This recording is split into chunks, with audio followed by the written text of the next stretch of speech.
سلامونه درنو لیدونکو، نن درته له پنده ډک داستان لرم. تمه تر پایه وګورئ او زموږ چینل در سره سبسکرایب کړئ.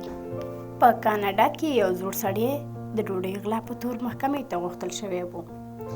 زوړ سړي خپله غلطي ومنله، مګر خپله کړنه په دې توګه توجیه کړه: زه ډېر وږی وم او زه د مړ کېدو په حالت کې وم.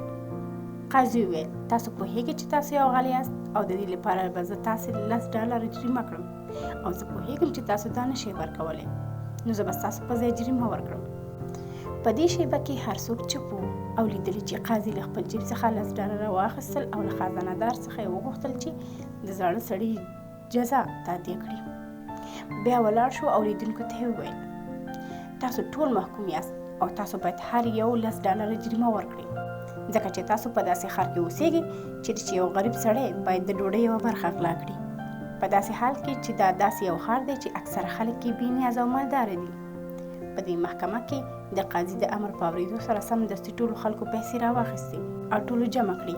کله چې پیسې راټولې شوې نو $480 راټول شوي وو، او بیا قاضي هغه ډالر زوړ سړي ته ورکړل او وروسته یې غل بوډا په عزت سره آزاد کړ.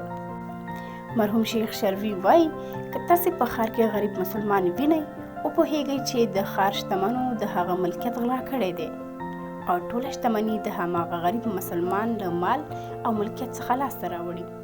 دا ځکه چې د غریب برخه پکې نه وي او غریب ته پکې برخه نه ورکوي.